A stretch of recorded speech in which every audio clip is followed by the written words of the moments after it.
महिन्याला घेतात, त्याला काय म्हणतात? ते तुम्ही करता कामा 2014ला तो डाऊन ट्रेंड करणार आहे सुरुवात.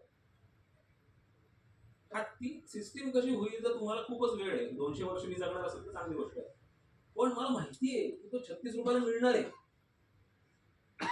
नातवासाठी देत असेल तर वेगळी गोष्ट आहे, पण 36 रुपयाला तो मिळणार आहे. मी का SIP 174ला करू बँक ऑफ बरोडा मध्ये? बरोबर आहे. ह्याला काय होतं की अनेक जण खूप डायव्हर्सिफिकेशन पण करतात. हा प्रॉब्लेम. मला डायव्हर्सिफिकेशन करायचं नाही. हे दशक जर PSU वर जाणार आहे तर मी सगळं उडवून फक्त PSU बँक माझ्या घर घेतो ना आपण, एखादा कोटीचं, समजा एखाद्याचं घर 1 कोटीचं आहे, 2 कोटीचं आहे, तो काही म्हणतो का की मी डायव्हर्सिफिकेशन करतो, आता इथं वेगळं घेतो, तिथं ते रूम तिकडे घेतो, 2 रूम तिकडे घेतो, असं करतो का? सो बँक ऑफ बरोडा जर तर बँक ऑफ बरोडा आहे, 300 रुपयापर्यंत बँक ऑफ बरोडा, त्याच्यानंतर गेला. तुम्ही जर 50 रुपये ते 100 रुपीज मध्ये वेगवेगळ्या डिमांड झोनला घेतले असते, किंवा ऍटलीस्ट मी काय म्हणेन, एक तर करेक्ट डिमांड झोन 60 रुपीजचा होता, बरं ती ट्रेन सुटली, तुम्हाला परत डिमांडला एक अवेलेबल होतं 66, 75 ला किंवा 87 ला पण तुम्ही अप ट्रेंडिंग स्टॉक मध्ये SIP करा. 60 वर्ष पैसा FD मध्ये पाहिजे.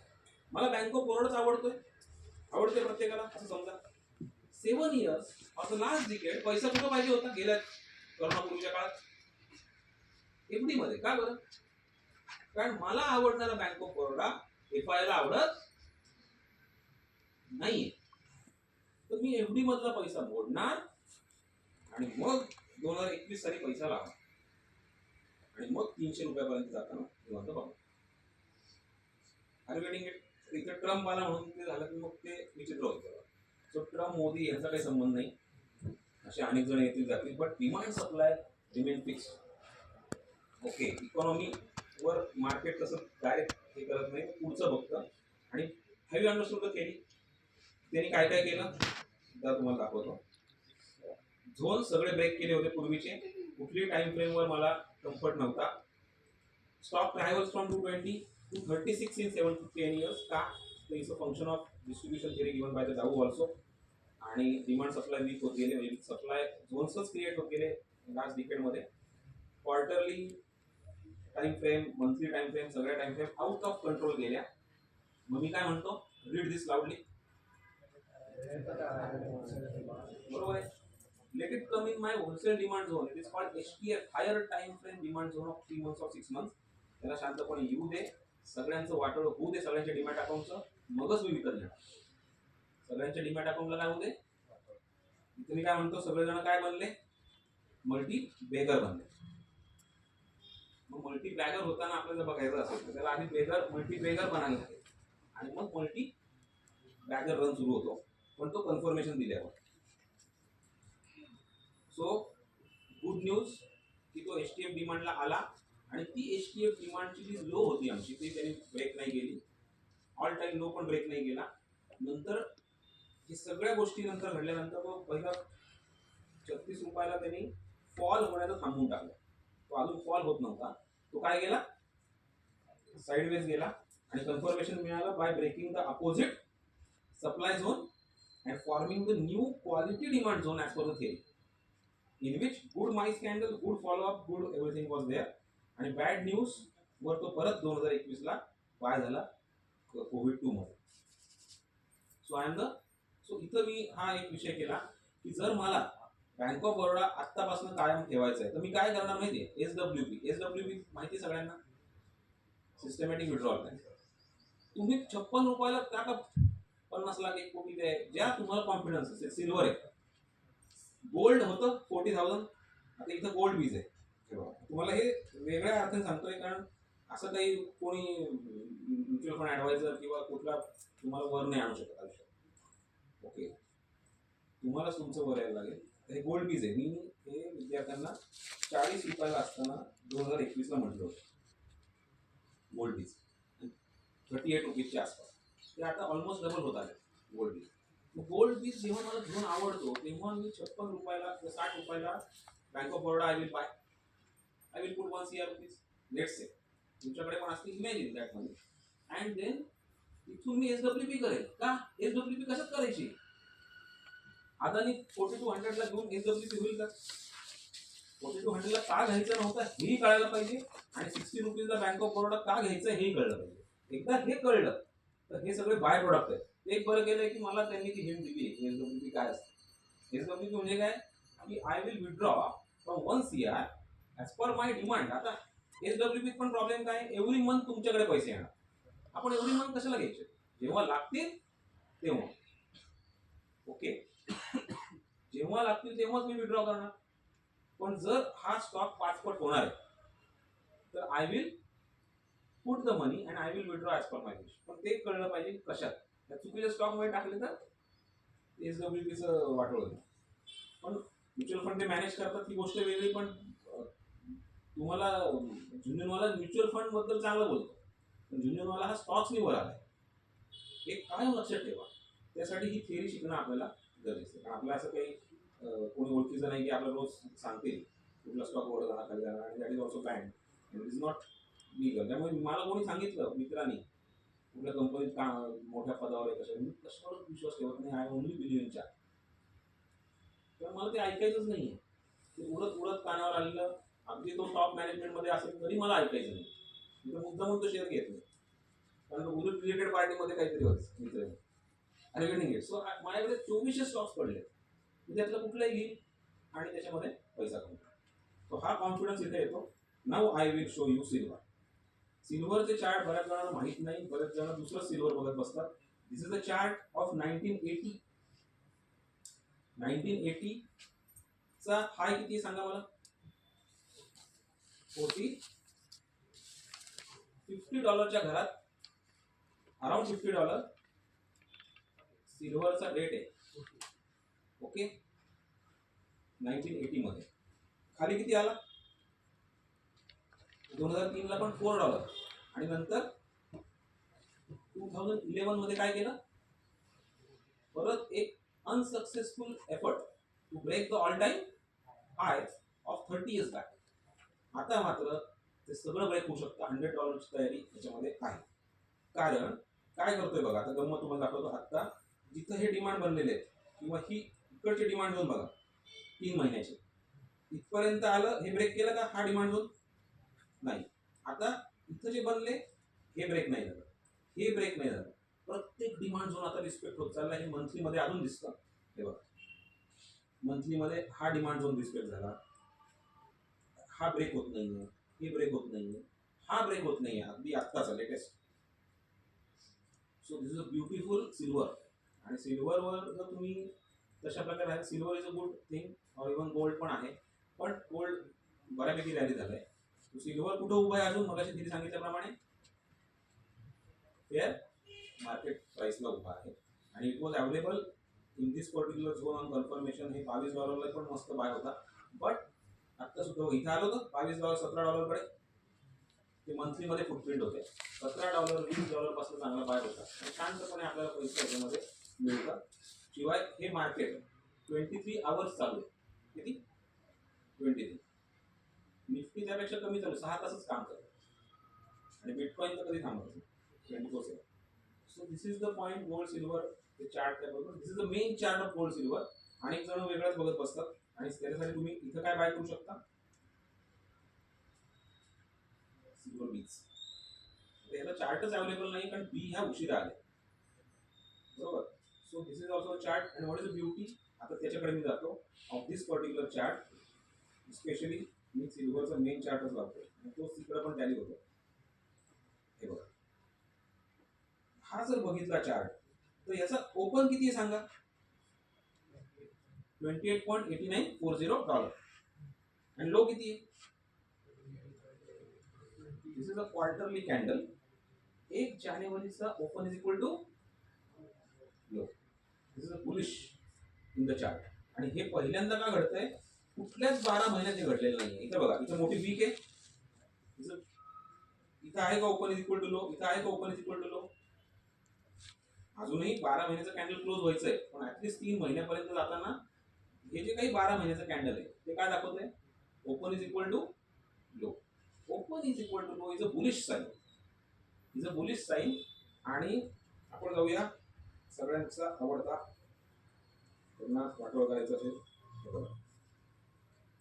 हा पूर्ण उलट जाणार आहे, कारण हिची ट्रेंड जर बघितली ना, open is equal to low या महिन्याचा पण आहे, open is equal to high, हा काय open is equal to high, आणि हा पूर्ण म्हणजे मी जर बघितलं तर त्यांनी काय केलंय बघा, हा डिमांड झोनला ब्रेक केला, या डिमांड झोनलाही ब्रेक केला.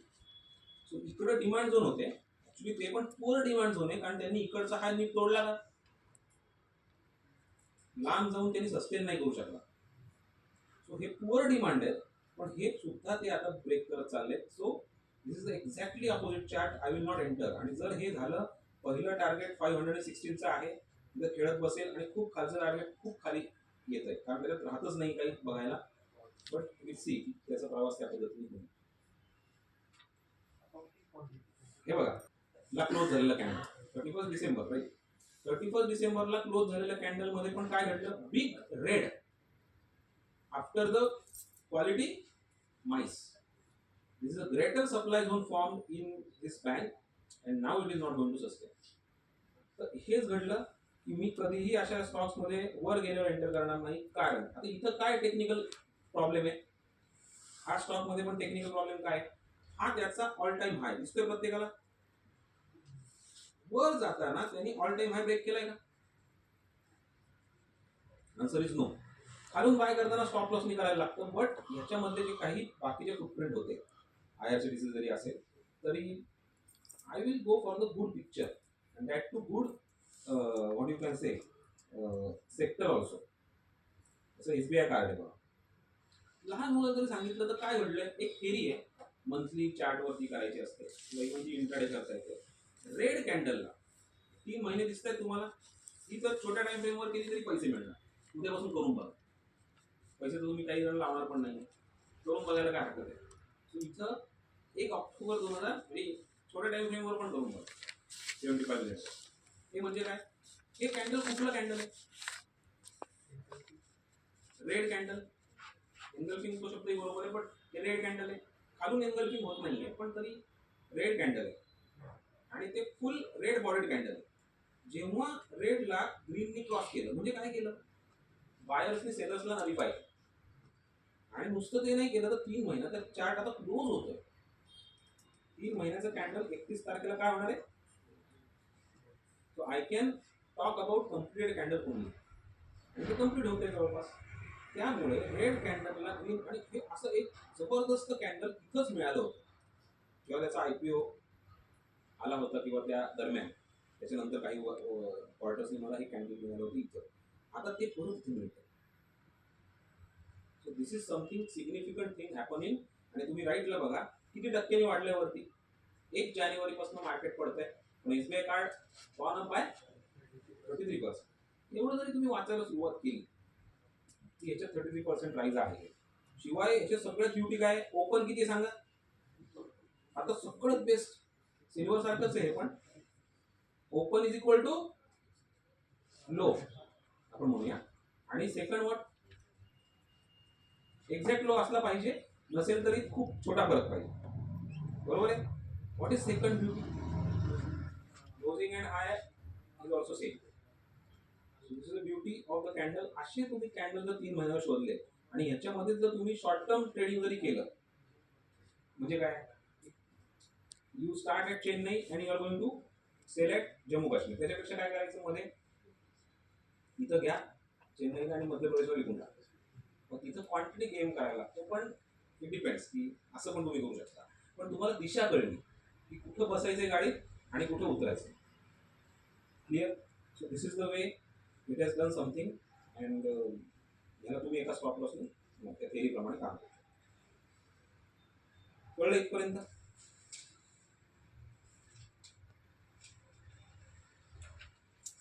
Falling knife you will not buy. आणि अजून एक दाखवतो तुम्हाला, तो प्रकार आहे इचिमोकू.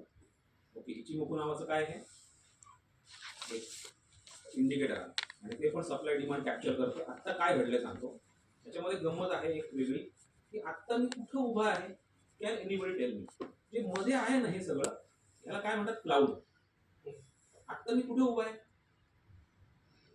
क्लाउडच्या वर. दिस इज द बुलिश साईड. आता प्रत्येक टाइम फ्रेमला हे वेगळं वाचायचं, इंटरडे साठी ते वेगळं आहे. 3:30ला मला विकायचा असेल स्टॉक तर मी तिथे विकणार तो, कारण मी इंटरडे ट्रेडर आहे. उद्देश जो आपला आहे त्यानुसार आपण काम करणार. But this is the wonderful thing, not only fair price as per the demand supply theory, but also beautiful as per the Ichimoku. त्याच्यामध्ये पण बरेच पॉईंट्स आहे. इचिमोको पुस्तक पण तुम्हाला मिळेल ॲमेझॉनवर आणि बाहेर पण मिळेल अकाउंट वगैरे, ते वाचलं पाहिजे. आणि नंतर अजून दाखवतो तुम्हाला. समजा आपण बँक ऑफ बरोडाकडे बघू. चला या थेरीप्रमाणे बघू आणि मग थांबू 15 मिनिटात. लुक ॲट दिस.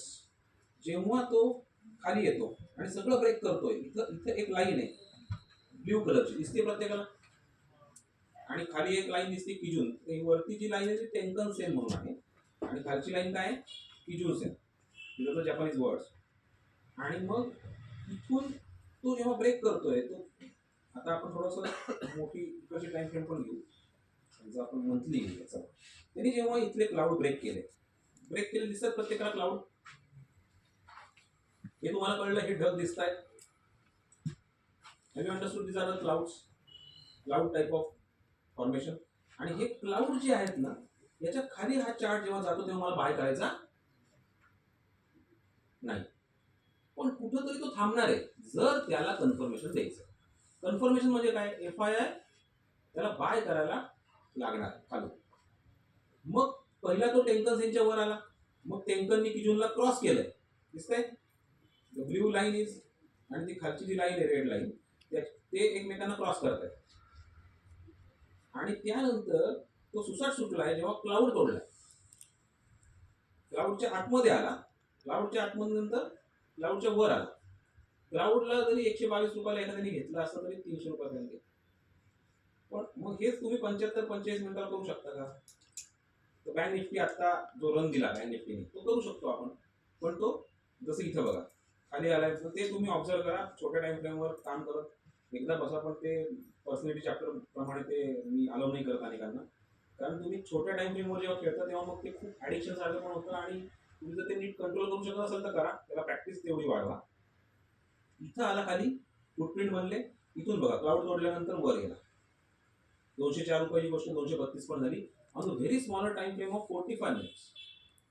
बरोबर आहे. तर ही थेरी वेगळं डिमांड सप्लाय, म्हणजे आपले डिमांड सप्लायच कॅप्चर करते, प्रॉपर कॅप्चर करते, आणि अशा प्रकारे तो होतो. पण आता जर आपण बघितलं तर एशियन पेंट, ज्याला एव्हरग्रीन स्टॉक म्हणायचे, त्याचं एव्हररेड मी म्हटलं होतं बऱ्याच वर्षापासून सांगतोय इन्स्टिट्यूटच्या फोरमवर पण, की दरवेळी इथपासनं 2009 पासनं तुम्हाला कुठला कलर दिसतोय, असं हा एव्हरग्रीन आहे असं म्हणत बसले पाहिजे. असं काही नसतं. त्याचं वाटोळ होणार हे इथं निश्चित होतं, कारण इथं डिस्ट्रीब्युशन झालंय. डिस्ट्रीब्युशनचा अर्थ काय, डाऊ थेरीनुसार 2021चा हाय किती आहे, 3400. हा ब्रेक होतोय का? 5 वर्ष जेव्हा हे सगळं घडतंय, मी तर आधीच म्हटलं होतं की याचं काहीतरी प्रॉब्लेम मध्ये येतील हे स्टॉक्स. आणि नंतर तर 3 महिन्याची बघा, beautiful candle, open is equal to high. मी अख्खा ब्रेकडाऊन झालाय, सगळं तोडून टाकलेलं आहे एशियन पेंटनी. आणि आता जर मी मंथलीवर बघितलं तर पहिल्यांदा आयुष्यात तो कुठं आहे, क्लाउडच्या.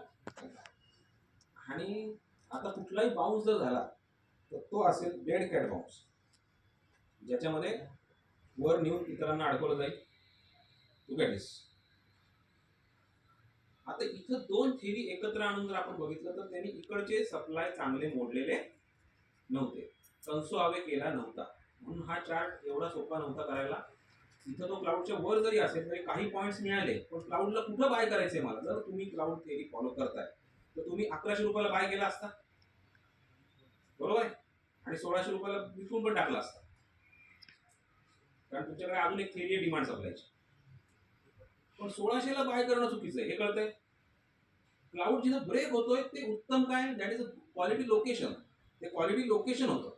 So buy at a quality location, sell, finish off, काही थांबू नका. जर तुम्ही मीडियम टर्म ट्रेडर असाल किंवा स्विंग ट्रेडर असाल तर ते अजूनच खाली येतं. सो ह्या पद्धतीने इथं आपलं ते करा. आणि जेव्हा टेंकन सेन तुटून गेली, इथं टेंकन सेन ब्ल्यू लाईन तुटली दिसते प्रत्येकाला. I am going to exit in fact if I bought at 1000. So असे पण सिग्नल देतात, ते सगळं स्टडी करा असं माझं म्हणणं आहे. नवीन सप्लाय झोन तयार होतोय आणि आता क्वार्टरलीचे पण क्लाउडच्या खाली आहे, त्यामुळे हा बेरिश आहे. आणि bearish stocks or the down trending stocks I will not buy. Okay. आणि पण हे सगळ्यासाठी काय करायला लागतं तर मला एवढं माहिती आहे. त्यासाठी मी काय केलं, सीएला जे केलं ते रिझर्व केलं. काय केलं, अभ्यास केला. ओके. सो एवढी माहिती आहे तर याचा आता पॉईंट नंबर नेक्स्ट व्हॉट, तुम्हाला आयपीओ कळला, बरं तुम्हाला तुमचा आयपीओ तुमच्या कंपनीचा आणायचं, हे रिस्क कळली. आता रिस्क घ्यायची कॅपॅसिटी आणा, रिस्क घ्या आणि पैसे वाढवा. शेवटी इम्प्लिमेंट पण करायला लागतं. मी एक SMS असंच टाकला होता आमच्या यांना, तो कॉन्फिडन्स मला चार्ट दिला आणि तिथं मी खूप मोठी क्वांटिटी PSU बँकांची घेतली होती की घरातलं सगळं विका, असं मी एक आमच्या मित्रांच्या ह्याच्यावर general, I don't charge for them, टाकायला तेव्हा काही नव्हतं 2022 मध्ये की घरातलं सोनं असेल किंवा आपलं FD असेल सगळं मोडा, सगळा पैसा PSU बँकांमध्ये टाका. तेव्हा 18 रुपयाला महाराष्ट्र बँक होती, 18 रुपयाला इंडियन ओव्हरसीज होती आणि नंतरचे रेट 70 रुपयापर्यंत गेले आणि इनफॅक्ट त्या 2च महिन्यात तो डबल झाला. 2 महिन्यात 37चा रेट आला. हा कॉन्फिडन्स आपल्याला चार्टवर येतो की आपल्याला टेस्लाच्या ओनरनी, आता समजा टेस्ला आहे किंवा सगळ्यांना असं वाटतं की जसं डीमार्ट पण आहे, तो पण चार्ट मला आता आवडत नाही. टेस्लाचा ओनर काय करतोय, इथे एक माल विकला, इथे एक माल विकला, तो पण काय करतो, तो काही टेस्लात फक्त इन्व्हेस्टमेंट नाही करत, तो वरती जाऊन ते विकणार, दुसरं कसं करून पैसे टाकतात. पण ते टाकताना ते मोठे टाकतात, असं थोडंसं हे घे थोडंसं हे घे इंट्राडे कर असं नाही करत. That is the way of life. You have to go for the trading view or the good habits in the market. You have to educate your self.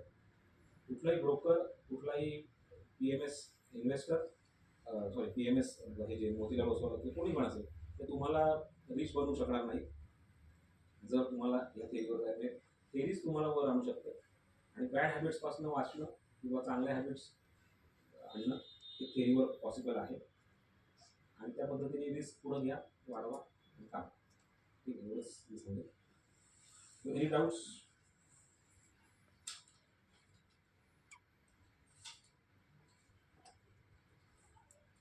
दोन तसं सगळं सांगता येत नाही. आणि अदर क्वेश्चन, लॉंग टर्म चांगलं आहे का नाही, मित्र करतो म्हणून मी CA करतो किंवा मित्र करतो म्हणून मी इंट्राडे करतो, हा प्रकार चुकीचा आहे. सो तुम्ही कशात चांगले आहात, that you have to go for. I understanding. This is the time management, माझ्याकडे वेळ किती आहे, हे सगळं बघून आम्ही तो पर्सनॅलिटी चॅप्टर पण एक डेव्हलप केला. आणि अजून एक मस्त काम आहे, ते म्हणजे इन्व्हेस्टर बनायचं असेल तर मला 3 महिन्याची टाइम फ्रेम बघायची आहे, मंथली टाइम फ्रेम बघायची आहे, वीकली बघायची आहे. तुम्ही कोण म्हणणार मल्टी बॅगर घेऊन बसणार. जर मला आवरली करायचं आहे इंट्राडे, ते पण होतं 75 मिनिटं बघायचं, 15 मिनिटं बघायचे, 5 मिनिटं बघायचं, डिसिजन मेकिंग करायचं आणि चांगला उंदीर हाती शोधून बाय करायचं. वीकलीमध्ये पण मला जे आवडतं जास्त कधी कधी ते म्हणजे जास्त करून मी पहिल्या तिघांमध्ये जास्त आहे, बट वीकलीमध्ये पण मजा येते.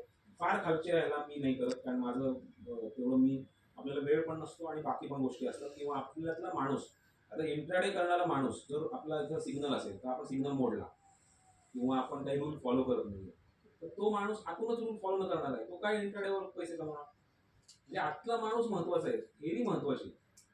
मित्र करतो म्हणून मी पण करतो, त्यांनी पैसे कमवतो, व्हॉट एव्हर. तुम्ही दुसऱ्याच्या याचा विचार नाही करून त्याची लेवल ऑफ त्याचं ब्रेन वेगळं आहे, तुमचं वेगळं आहे. So you cannot copy others. आणि हे एक मॅट्रिक्स आहे. हायर टाइम फ्रेम जी इथं दाखवली तुम्हाला पहिल्या शीटमध्ये, low ITF intermediate time frame, LTF lower time frame. Up up up असेल तर ते best combination. What is up, ते तुम्हाला दाखवलं मग अशी मी सप्लाय झोन मोडणे वगैरे. Up, up, down is the next combination. Up, down, down, and down, down, down. Down, down, down means what? Don't catch falling. On all the time frame, it is down. IndusInd Bank. I will not enter IndusInd Bank. पण त्याच्या मालकानेच वरती विकून टाकला असेल किंवा FI ने, आणि आपण कशाला इंटरेस्टेड आहोत. So this is the point. तर हे सगळ्या गोष्टी आहेत आणि हे सगळ्या आहेत बेस्ट टाईम रिस्क रिवॉर्ड तुम्ही डिफाईन आणि व्हॅलीज आणि पिक्सच्या स्वरूपात डिमांड सप्लाय आहे. Any other question?